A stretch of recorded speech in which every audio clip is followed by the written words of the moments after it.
And we're live. Hello. Well, not live anyways. Hello. Not really live. Hello. Hello. How are you doing? Hello. Is it me you're looking for? Okay. Oh, it starts great. Well, we get our cold opening. Oh, that means it's gonna stay in the episode, right? It does indeed. Oh, why do I do this to myself? Why? I mean, you should know already that I'm not stopping, not holding back when it comes to Throwing me under the bus? Yeah. Obviously. Yeah, pretty much. We all know that. I mean, to be fair, I have lots of opportunities that I'm not using. Yeah, well, you're showing restraint. That much is true, yeah. But you could show even more, maybe, sometimes? Nah. I should build a, what's it called? Like an audio deck with like sound bits of you. Just yeah. Like in some shows where just like hit the button and like, how are you today? I'm a bit under the weather. Under the weather is not really the best expression to say, probably because the weather is really warm and I'm having a cold more likely. So, but yeah. So if I sound a bit weird in this episode, it's probably because my nose and my throat are a bit fucked up. Yeah. And if you don't sound weird, I did a phenomenal job. Yeah, exactly. Pressure's on me now. We should probably say more weird than usual. And yeah, apart from that, I'm a quite happy person. Not only did I just finish building the Lego Moonlander just before this episode, I also, and you won't believe this, you really won't believe this, I actually received boards. It's impossible. Kwer delay failed us. Impossible! Yeah, well, they were both delayed. So at some point, Kwer delay just has to stop. I mean, you can't do it forever. Well, you can, Southpaw, but in this case, no, it wasn't forever. But still, very happy to actually have some boards I can build, or actually did build already. One of the boards I got while I was on vacation. I didn't receive it on vacation. Somebody else received it, but it came while I was on vacation. Was the TGR and Zynga Corporation, the Unicorn, which is a really nice 60%. That's gasket mounted. And yeah, it's really nice. I'm enjoying it more than I thought I do, which is really curious because I thought that 60% I'm pretty much done with them, but I'm enjoying this way too much, so I've been using it since I built it for like a week now. So I already asked Elaine to maybe consider doing a 65% version of this. So hopefully that will come out at some point. Mm-hmm. Yeah. And I'm sure you'll include a picture or a link to a picture of the build board in the show notes, as we usually do. That was the one board. And the other one, which I honestly didn't think would happen, was my Canoe. Mm-hmm. Which was rather interestingly delayed. I mean, I bought it in end of February, I think, and it was supposed to ship 2 months later, I guess. Something along those lines. First boards started shipping in beginning of May. Mm-hmm. But there was no update. Like I didn't get a tracking or anything, so I just wrote an email and what's happening? Do you have any updates? Got ignored. Second email a week later, I got a response that they have to do some inventory at the shipping warehouse and it's gonna ship the following week. And also 1 day or 2 days later, an email newsletter was sent out. Like, yeah, we shipped already 60%, but there are some problems with the shipping and you just have to wait a bit more. We're sorry about that. And that email also got sent by carbon copy and not blind carbon copy. So I have a lot of email addresses I shouldn't have now. Nice. Yeah. How to email? Yeah, it's startling. I mean, I don't know if you had this happen, but I had quite some instances where just people send mass emails and don't use the correct feature. Like, so I only join good groupers, so no. Okay, yeah, right. Or maybe I don't join groupers at all. Maybe that's the reason. Yeah, that's probably the other one. Yeah, but I mean that's not so bad. It's just like, ugh. And yeah, well, did it ship the week later? No, it didn't. And I asked them. I wrote an email every week, basically, and got no response. And then after about a month, I was pissed, and I said, like, either you answer me now, or I'm starting a PayPal dispute because this is not okay. Suddenly, I got an email back that was, yeah, we're shipping it. Just it's happening, basically. And a week later, I think I got the shipping notice. So happy it turned up. It's not exactly the color I expected in a way.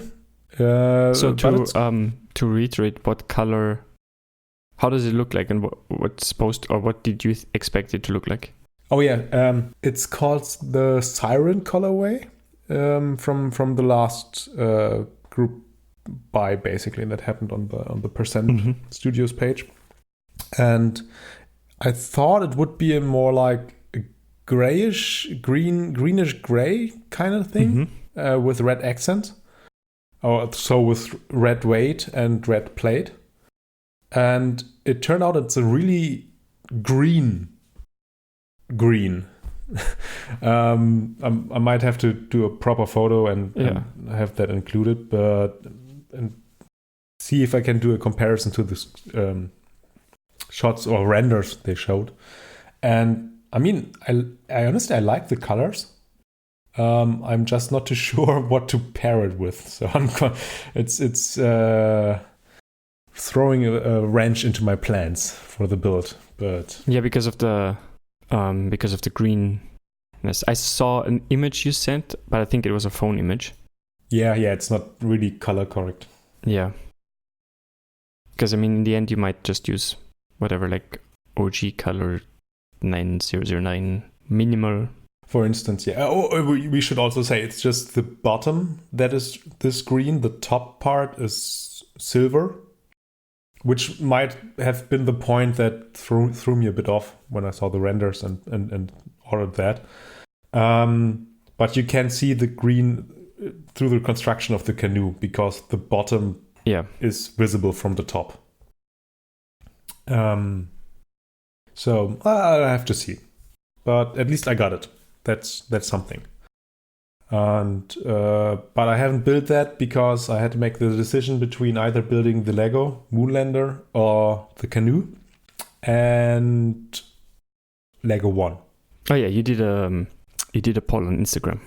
Yeah, and Lego. I mean, I probably would have built the Lego Moonlander anyways, but because I have to still do switches that go into the should go into the canoe, and yeah.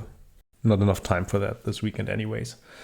But interestingly enough, the Lego won in my Instagram poll, which I was kind of surprised. Everybody has seen 100 canoes, so. Yeah, that might be it. But I mean, it's in keyboard Instagram, so I was like thinking, well, and people are more interested in keyboards than Lego stuff. But anyways, yeah. But I'm receiving keyboards. Yeah, And it's incredible. It's astonishing. It's really incredible. And in the coming months, I might even get 2 more. We will see. Oh, wait, what else are you getting? The group buy runner from the Doro 67 has resurfaced. I've got email contact with him, and he should be shipping out my white Doro 67 maybe next week, hopefully. Mm-hmm. Other peoples have gotten the shipping notification, so there still seems the possibility that I can get my board. Not sure if I'm gonna keep or build it, honestly, because I'm a bit salty about that thing, but we'll see. Why are you salty? The whole group buy was a total mess. I mean, that's probably another episode for it, but the how it was handled, and it was from a first time group buy runner, and there were a lot of problems, and I think it got a bit out of hand, and then basically shut down, no communication at all for about 1 or 2 months now. And that didn't help at all. Who was running the Doro? What's his name? I just know his nickname. I think it's a.k.a. Ultraman or something. It's just most people just call him 80 because his name starts with Did that. he do something else before? No, don't think so. Like first time runner. As far as I know. Maybe my information is wrong, but yeah, I think. Well, I was actually really considering the Doro at the time. Yeah, I know. Maybe you're interested in buying a white Doro 67 in ISO layout. It's integrated plate, right? Yeah. But after the TR60, we both agree that integrated plate isn't so bad. Yeah. You just have to build for it correctly. But unlike you, I'm not a hoarder. So what I'm looking for is a linear board, and that's not what I would build into it. Yeah, that's true. So, do you have a 67 that is like a little bit flexy? The kayak build. Oh yeah, but the whole board is flexy. But it's really nice. I was just thinking about the plate. It's really nice. Well, I think the Canoe is steel plate, so not really flexy. Mm-hmm. But you could get another plate for it. Yeah. Then it would be flexy. Well, I guess I have to wait until somebody makes a flexi or 60%. 65%, yeah. Yeah. Because if you want flexi 60, I mean, the Polaris is coming up soon, I think. And there you have a lot of options. But then if you want to flexi 60%, you could also get the Profit. Yeah. So support local. Exactly. Yeah. No, it's like my plan is to have a tactile 65, which I have soon. The switches arrive sometimes at some point. Yeah. Then a linear one. And a tactile one, a linear one, a Tope board, and have a Model M. And maybe one additional one. But that's the maximum of keywords I want, because I want to use them. I'm using mine too. Yeah. Well, sometimes at least. Yeah. When was the last time you used your CP? Yeah, true. But honestly, I think I just have to rebuild it. You don't like it? I mean, what plate does it have? It's like brass plate? Yeah, brass plate. Yeah. I mean, you could build it with one of your... Don't you have like Yoks or something? Red Pandas, yeah. Yeah. That I was considering that, but I've gotta check out all my upcoming builds, and I think I have a problem getting all switches and stuff. So we'll see. I have so many switches, so if you need stuff, I can supply you with good stuff. Yeah, I might come back to that. We will see. Just like currently, I'm just waiting for something to come in, and then when I have it in hand, I'm gonna plan out what I'm gonna do with it. Yeah. Because with my timings, it just doesn't make sense to plan something out that's gonna arrive half a year later. Because by that point, you probably have new switches in that are better or something like that. So planning it out so much doesn't really help, I guess. Yeah, so what did you build your unicorn with? Unicorn is Gator and Inks with Gator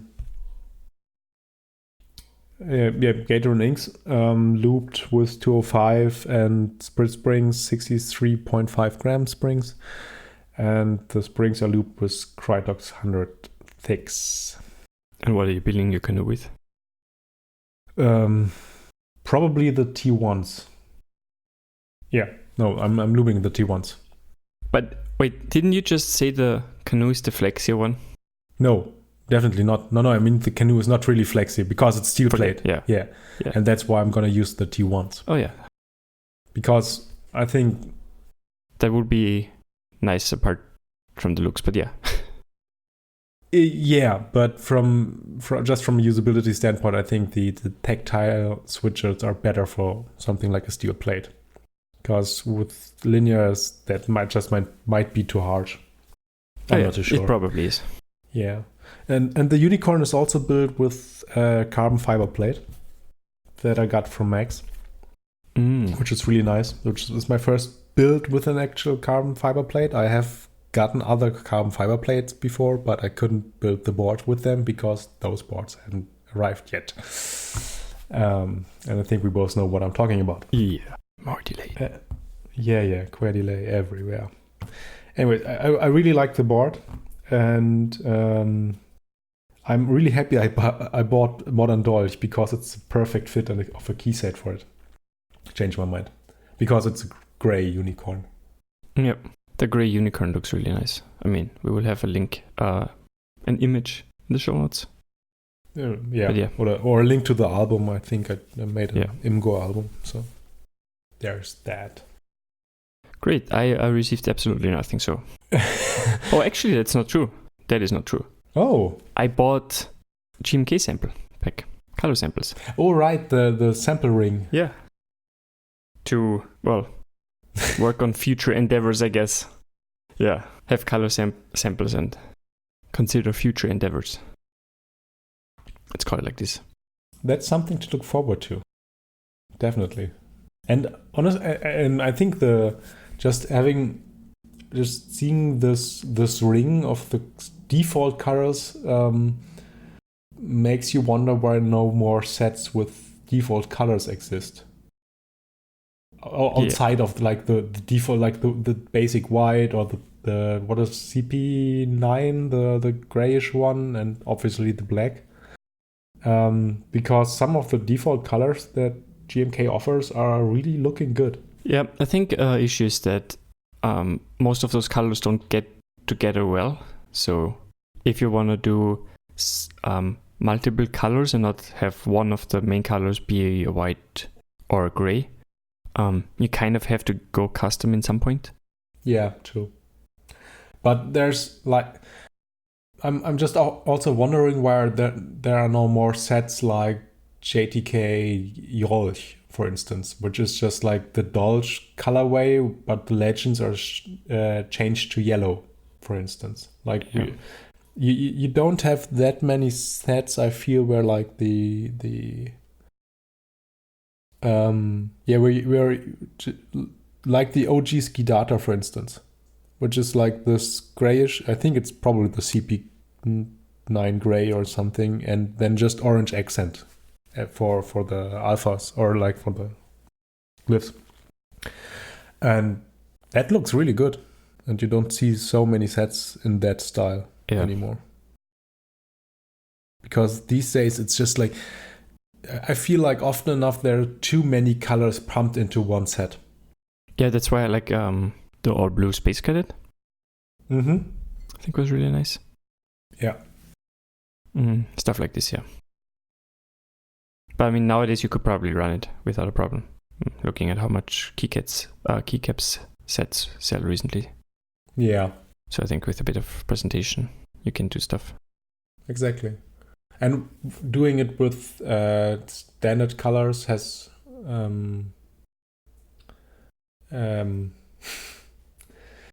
helps you because it's cheap. not cheaper, but you have smaller MOQ definitely. I think it's 150 instead of 250 for custom colored sets. Yeah, exactly. I'm not entirely sure if it's cheaper too. I don't know, but yeah. Yeah, might be because they don't have all the color matching and multiple sample rounds to do, which probably factor into the price. But we have never designed a key set, didn't talk to GMK. I don't know if it is. I would expect it to be, but since there haven't been any runs recently that were with only default color. Oh, though there were. Yeah. Nines. Nines, yeah. And minimal was also just default colors, right? I think so, yeah. Was it like WS2? Was it a custom white? Or WS1? Or was it custom? I don't know. I'm not too sure. But I definitely won't know that nines is default colors, obviously. But I don't have the pricing for that in my head. But yeah, I would expect somehow that just using GMK default colors would be less expensive. So yeah, minimal was only default. It was WS1 and CR. Okay. So it's also interesting to see the different white shades because they photograph terribly. Yeah, absolutely. It's like the difference between WS1, WS2, and there's another fairly white CP, I think. Not sure now, but yeah, they on images they look so similar. Even the L9 of OG, like GMK Pristine, which I have on the board right now. If you look at it in like anything else than direct sunlight, it kind of looks white. Yeah, that's like the shades are, especially between I think it's CP and WS1 and WS2. They're so similar. Yeah. You only really see the difference in person, really.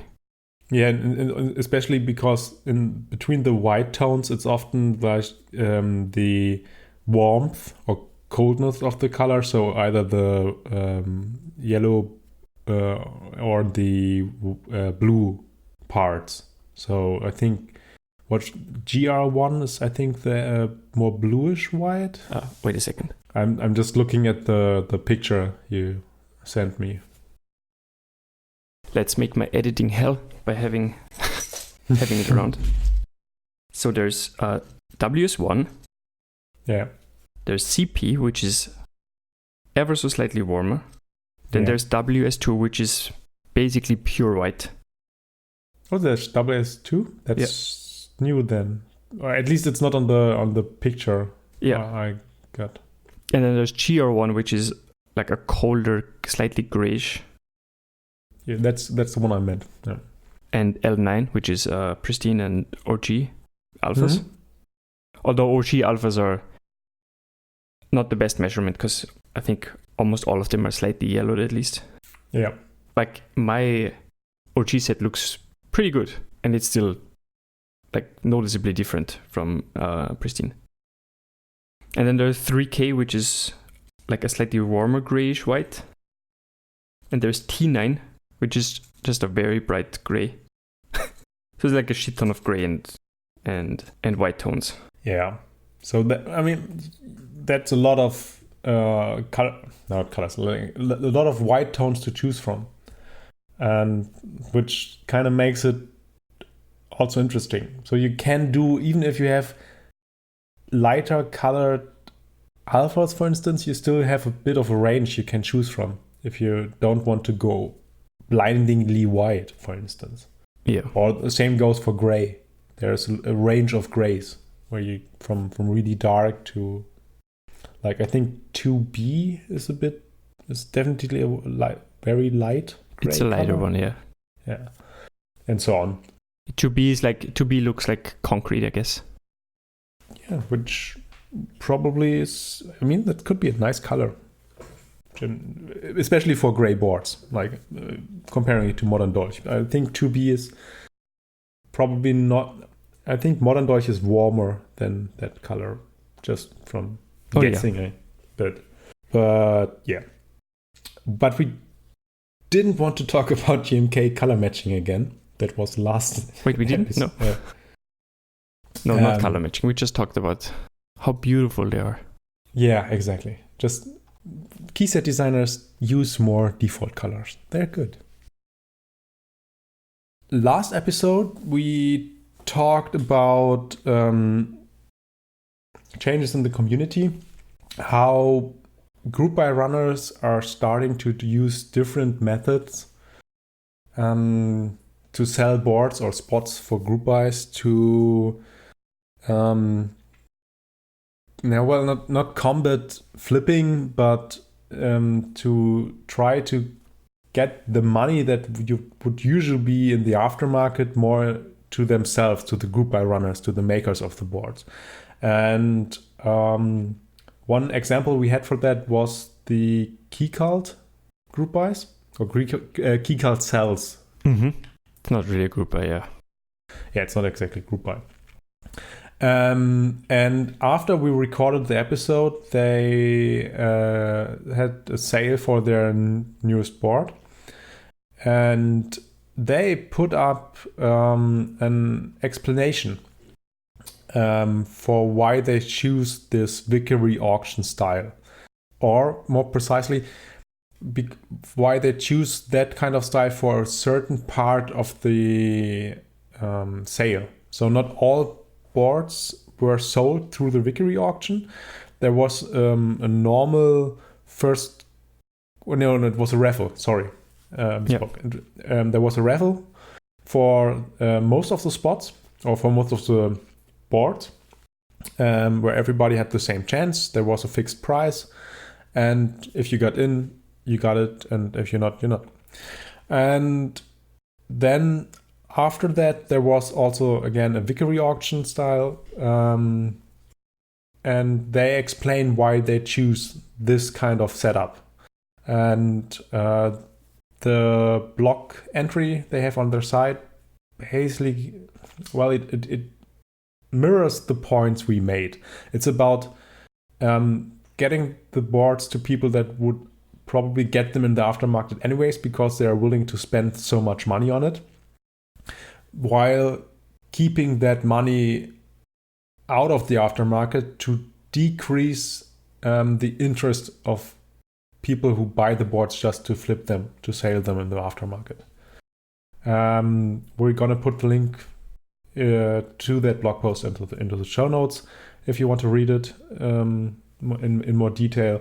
But we just thought we're gonna mention it because we brought it up, and then this happened before we released our episode, but after we recorded said episode. So we just thought we bring it up. Exactly. I mean, I think it's interesting that they do it this way around. I don't know, maybe to potentially get people into the auction that wanted to have the raffle and lost out. But I mean, if you have the money and you want, like, you would spend more than what the raffle price is, you would obviously still try to be in the raffle, I guess. So this way you could, even if you would pay more, you could actually win a board in the raffle and pay less than you would have paid in just the auction. I feel this setup a bit stranger than just having the auction, to be honest. I think they go over it in their blog post, but it's like exactly for this kind of people, like you try to get the board in the raffle and didn't get it. So, but you still want the board. Oh yeah, then you have the option to pay more. Exactly. You would have to pay more in the aftermarket anyways. But with the auction style, at least those people that are gonna spend the money on the board anyways are giving that money to the makers of the board and not somebody who got into the raffle just to sell it afterwards. Oh yeah. So I think it's a good setup in a way. I mean, they obviously put thought into this whole thing, and it seems to work for them. So and they also say that selling stuff like in this way and getting the money to them helps them establish a business. Yeah. So that they can make more boards or maybe even do it full time or as a real job, basically. So it's a good read. If you're interested in this, you should definitely read the blog post. Yeah. Building a business or making money out of a board sale was also a bit of a follow-up to our previous episode. Right. Max from Cable Car Designs told us in our Discord server that a thing that we didn't mention and that he thought was important to consider is the cost of developing and R&Ding and building prototypes for the keyboard. Not just the time investment you have as a keyboard designer, but also the just sheer cost in terms of money that you have to put in.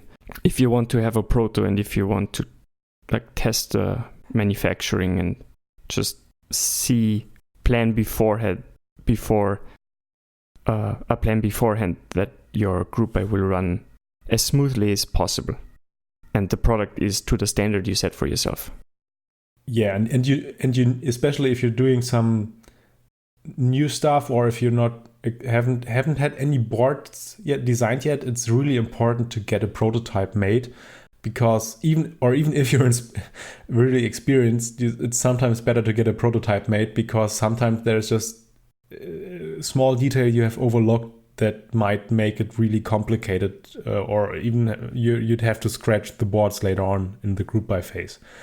And people often underestimate how expensive these prototypes are. I mean, these are one-offs, and so they are not really cheap to make.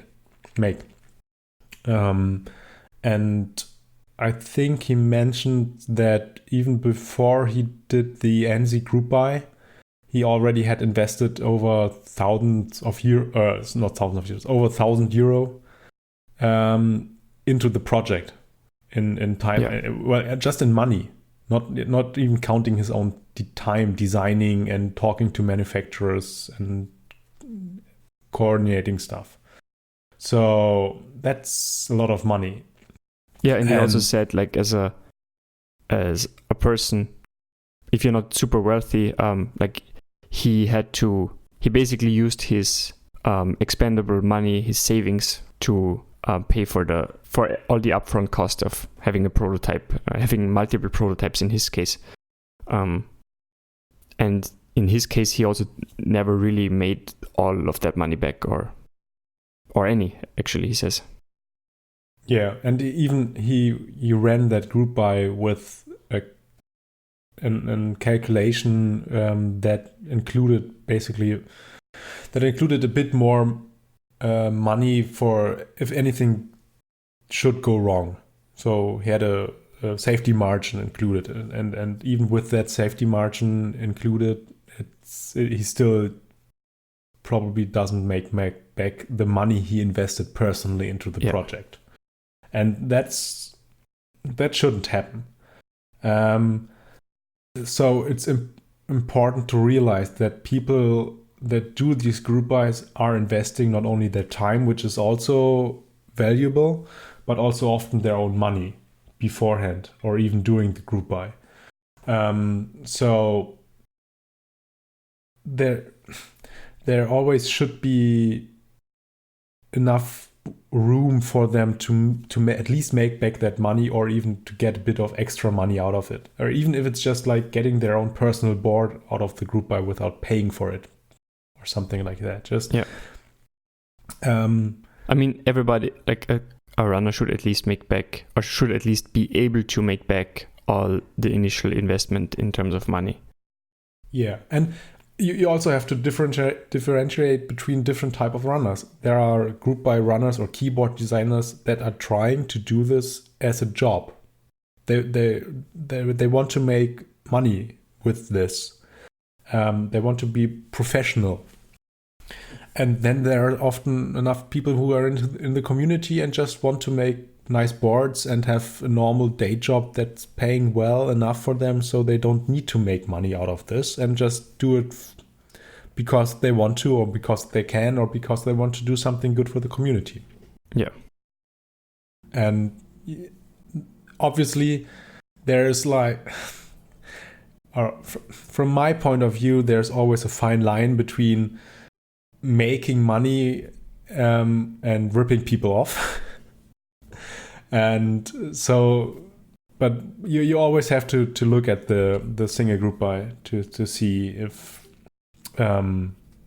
if it's priced correctly in a way. The single group buy? No, like you have to look at single group buys, or at least at single group buy runners. Oh, okay. How they handle things. You can't say like all group buys should be free, or not free, but all group buys should be run like charity project, or all group buys should make money. It's an individual thing. So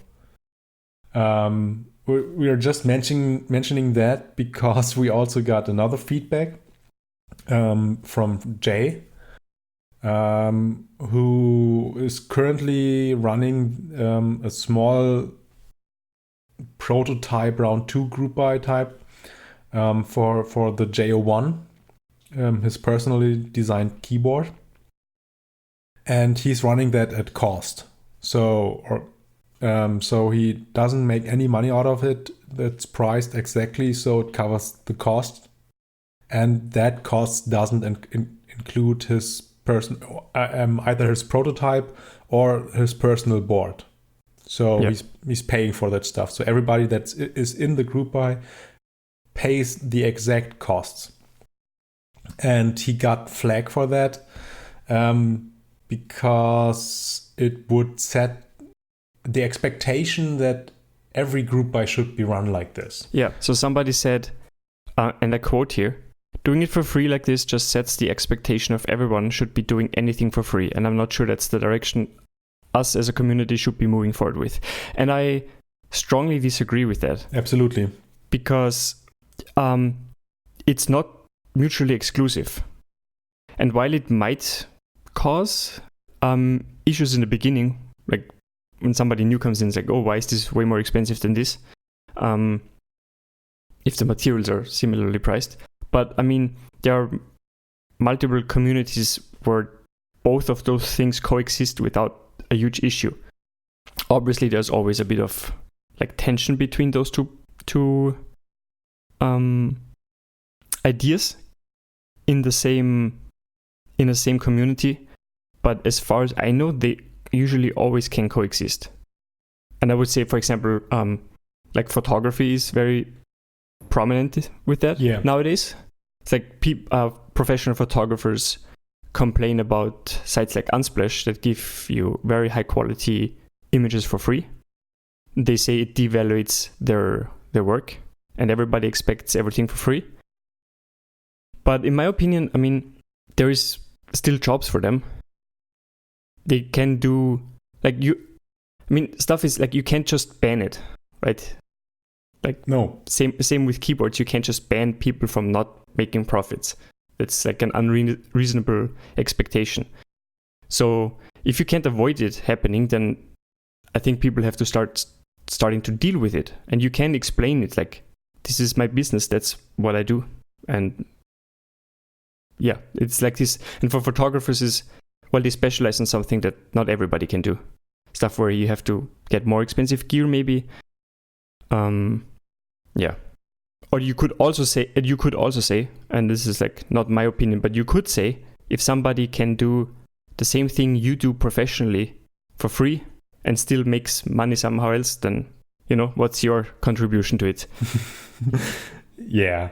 And I mean, I'm a huge fan of Unsplash. I have an account myself. I upload stuff because I like the idea of just sharing. I'm doing photography as a hobby. I just like it. I enjoy it. And if other people like the stuff I'm doing, that's great. I don't need to make money out of it, and I will never make photography my main job. That's just not gonna happen. So why shouldn't such a site as Unsplash exist? And you always have like a wedding photographer. Well, you can't get photographs of your own wedding from Unsplash. So there's always a job. Yeah. So, but that, yes, the argument is the same, that people doing stuff for free devalues the work that professional people do, that want to make money, or that have to make money out of it because it's their job. Sure, but as you said, there's always a coexistence. There are enough people in the community that just like, here's my keyboard, here are the PCB files, like maybe for 3D printed keyboards, here are the files for your printers and stuff. That's everything is open source. You can do with it whatever you want. You can learn from it. You can just make it. And then there's maybe sometimes just run a group buy for those stuff that's open source anyways, but it makes easier for people to just get all the parts together, or it's cheaper if many people buy it together, obviously, and stuff like that. And I think then it's okay if you make a bit of money out of that just because you put all the effort in. Sometimes people are just happy that they can get their board that they designed made, and well, other people want to have it too. So they get the board out of it and don't need any extra money. If you're doing a group buy, always plan with extra money. And my second problem with this person's statement about is especially I have a special problem with him saying, I'm not sure if that's the direction us as a community should be moving forward with, because that's exactly where the community comes from. Yeah. Because it doesn't move towards people making products at cost, or at whatever you consider a cost in this case. Yeah. And like that's how it was. That's how it started. It doesn't move this way. It comes from here. It moves the other way. Exactly. Him doing this project at cost is more of an old school approach, if you want to say it like this, to running a group buy in the community than having it on profit. Yeah. It has to be said that especially in recent years, there has been a huge huge rise in commercial interest in the hobby, which is good because it brings in more people, it brings in more opportunities, and if it helps produce more stuff for the community, like I don't think we would have the amount of Switch choices we have today if people like Novel Keys didn't exist in the hobby and used their influence and as a vendor to create new stuff and put it in production. Oh yeah, like it's definitely a positive thing if it professionalizes and some people make money and use those profits to invest into new things. Yeah. But at the same time, you can't just like demonize everybody who doesn't want to do that. No, absolutely not. I mean, it's still. I'm still happy if I find a project where just like this open source stuff, where just people like, I made this, I enjoyed it, I hope you enjoy it too. Here is it. Do whatever you want. Yeah. And I think that, just like you said, there should be, there should be a way for these two things to coexist. Just that you don't need to make money. But if you want to, that's fine. But if you don't want to, you don't need to. Yeah. That should be like the bottom line in the end.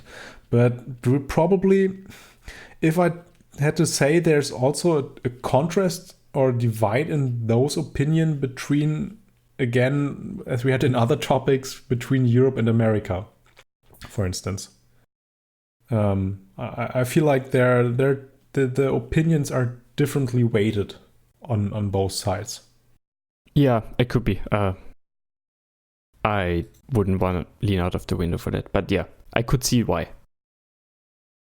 Just going from experience at this point. Yeah. I can prove it. There are no numbers, but I have a feeling like there could also be like a cultural thing. Yeah, but my experience are 4 people, which is not what I consider representative.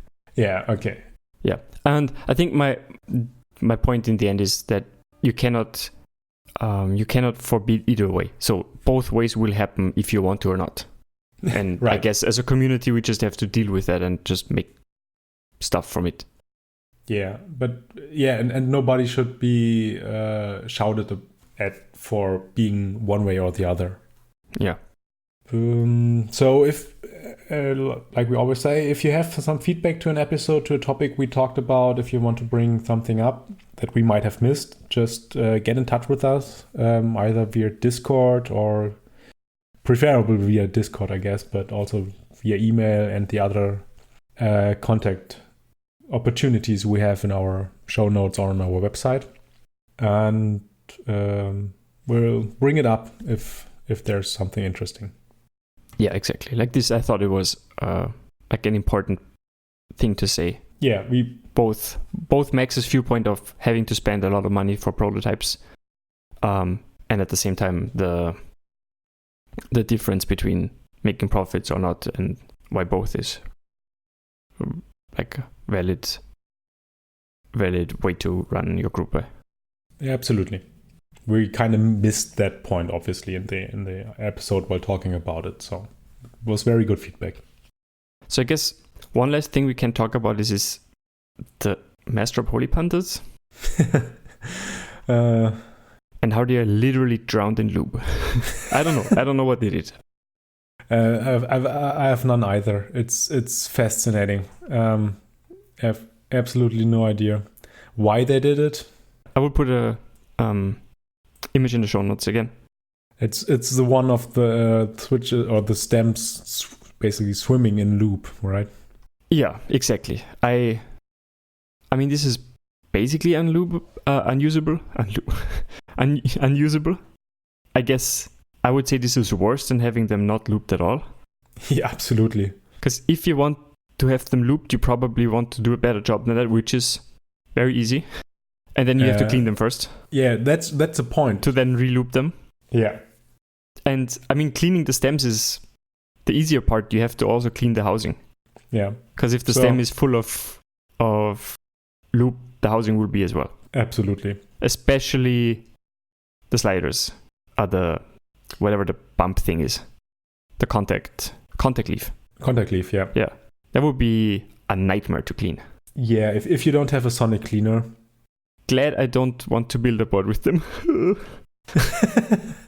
Well, from what I heard so far is that it's also uneven. People have gotten switches that have none to next to none loop or very, very little on it, and then there's like pictures of the one you're probably looking at in the show notes right now, where it's just like it looked like somebody put, I don't know, glue all over them or something. It's really bad. And the worst thing is we are talking about tactile switches, and they totally drenched the tactile legs in lube. So that's what you meant with the leaves. Yeah, and it looks like it's thick lube as well, so they will just feel like absolute trash. Absolutely. And so I just really hope the ones we are getting are just like dry. Yeah. I'm not too sure about that. I mean, I have like my OG Holy Pandas that I can use for at least 95% of the board. Yeah. I can't. I have to clean them all. So taking those apart and putting them through multiple rounds on the sonic cleaner is gonna be a nightmare. Yeah. But well, I mean I can understand. I mean, lubing switches is one of those things that's just like basic stuff in the community nowadays. Like you loop your switches.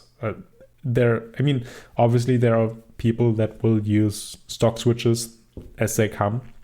But if you're really into the more modding part of keyboards, then one of the things you do is just loop your switches. Most people will always do that.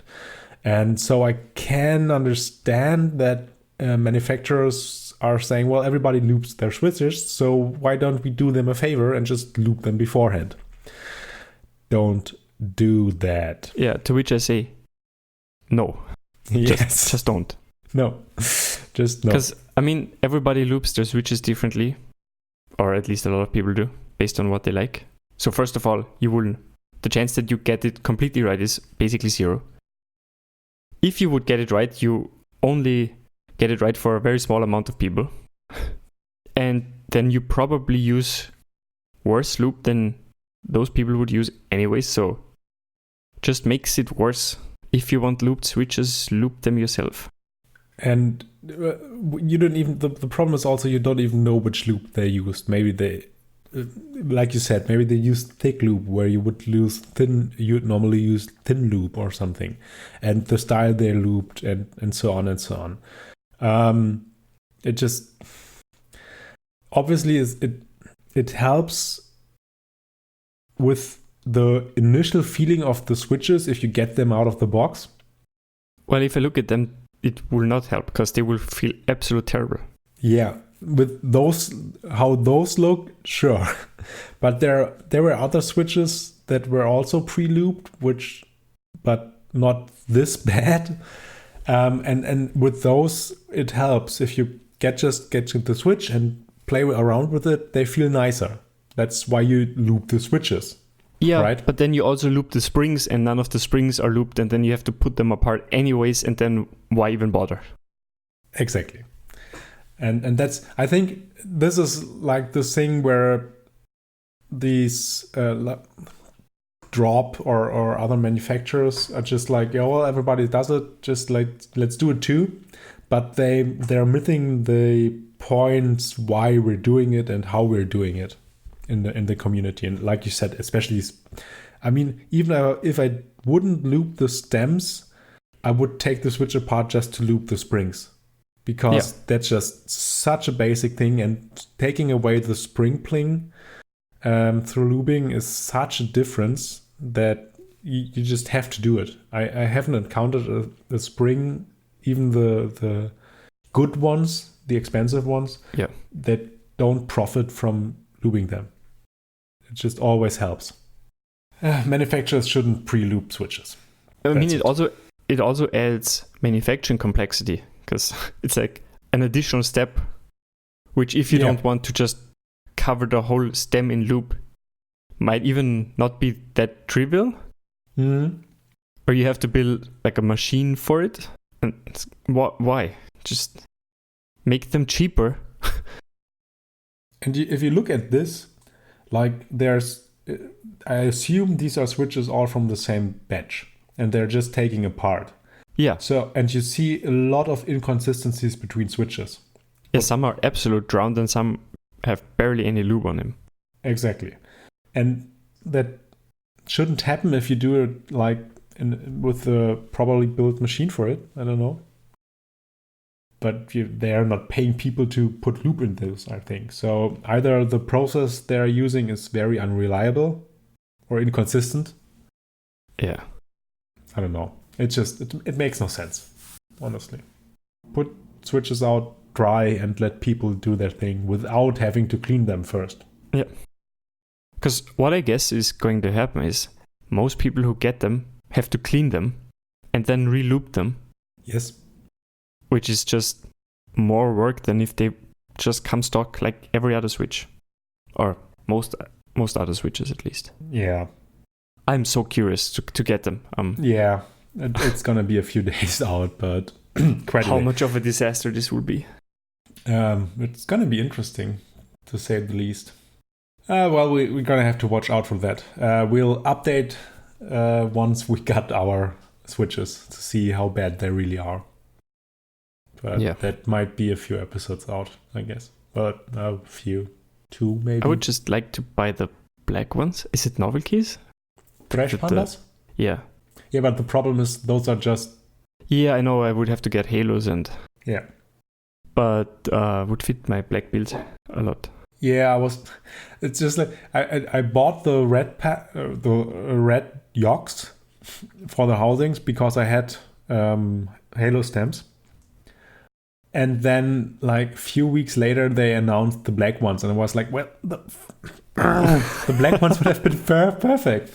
But no. Yeah. But on the other hand, I mean, I really enjoy doing these really thought out color combination builds where everything fits. Like white a white board with white switches and white keycaps, like the DC. No, what is it? Chiwi, right? Thanks. The Chiwi 60 build. Stuff like that. I really enjoy that. But at some point, you have to realize you won't see the switches on the keycaps. So yeah, in the end, it doesn't matter. But you have it. Yeah, but it doesn't matter. it's for cloud or whatever you want to call it. Yeah. But sometimes it's just fun to coming up with this color coordinated Chiwi 60 build was really fun. I really enjoyed that. So somebody should make completely white switches, like really white, like minimal GMK minimal white housings. The Revo whites were pretty white. I mean, okay, they were non-translucent. Yeah, exactly. Okay. Basically, like Panda housings, just not cream, but really white. Yeah. Might be hard to be able to make them that way, I guess. But that would have been the Panda switch, right? No, the Panda is cream. And the what was the switch called that was cancelled because of the whole T1 thingy and Fakelios and stuff like that? I think that would have been white housing with black stem, right? Yeah, I want white stem. Oh, you want stem white too? Okay. Yeah. And then you have like a completely black keyboard with a black plate and completely white switches as contrast. Yeah. And then you put keycaps on, it doesn't matter anymore. But you know it's there. And we have, we already said that's the whole point of it. Well, we'll see what we get with our holy pandas. And it's going to be interesting, definitely. So I think that's it for this episode. Yeah, it is.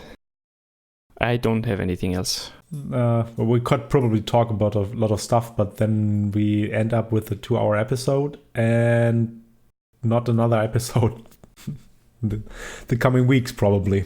Yeah. So we have to pace ourselves a bit. Yeah.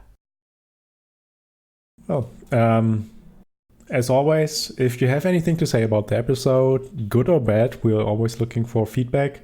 Get in our Discord, write us an email. Just check out the links in the show notes for that and have a look on our website. And, well, until the next time, I guess. Yep. Bye. See you.